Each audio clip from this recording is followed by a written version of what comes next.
What's up, crabs? Today we're going to be talking about a unit that I consider absolutely trash, but was once, quite relevant, and it's sort of sad to see its downfall, because it really did carry me through all of 4 Crown Stories of Legend, but now it's basically irrelevant due to Courier Cat, and that unit is Maximum the Fighter, and I feel so bad for him, because he genuinely used to be a very good unit. With 26,000 health and 1800 DPS at level 30, he also only has a recharge time of 3.87 seconds, which means it's easy to create a massive stack. He also has strong against red enemies. This means, just look at his stats. He's a pretty exceptional mini tank that can do some serious work against red enemies. There's a problem though. Red enemies are really aggressive, but that didn't really stop him. Back in Stories of Legend, red enemies weren't hard pushing enough, and they just weren't as threatening as they are now, so you could use him as a legitimate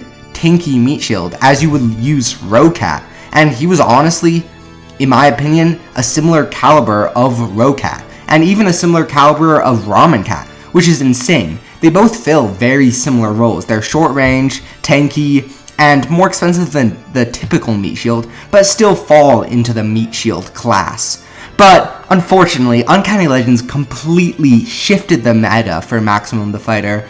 No longer were you given a lot of peons to generate a lot of money, because that was sort of the meta around Stories of Legend. There was just so few peons that didn't give that much money, and money was overall a much more valuable resource. So spending 525 money on him when he will die pretty quickly is just not a good investment, and it is an expensive meat shield. When you have enough money, he is great, but then he just becomes so bad if you're low on money, because there's so much better value you can get for $500. Like, you can get Maniac Macho Legs for the same money, which is insane, and obviously you'd prefer that over this unit. They tried to add talents to it to make it sort of relevant.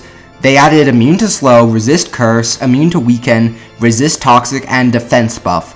Now, the Resist Toxic and Defense buff are especially notable in my mind, because at the time there was still very little toxic immune units, so even having a unit that could resist it could be huge. However, it is actually fairly negligible, because it just reduces it by 50%, which isn't a whole lot. Additionally, there's not a lot of red enemies and toxic enemies in the same stage, so I don't really know what they were doing with it. Maybe they expected players to think it was like a generalist meat shield, which it absolutely isn't.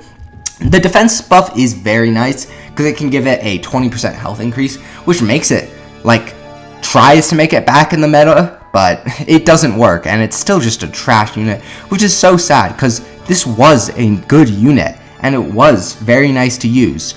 They added the talents in 10.5, and in 11.5 they added Courier Cat, which just sort of brought him into the ground even further, which is just so sad, because Courier Cat is just an amazing damage dealer, and he basically just ended the red meta, which pushed Maximum the Fighter even further down into the pits of despair.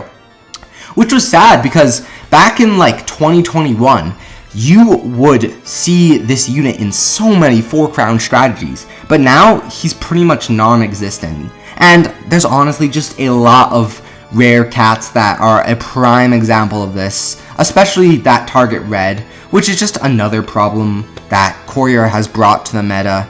Anyway, what do you think? Have you ever used this unit? Because I remember loving using it, and it was rather good, but now, it's sort of just trash, which is sad.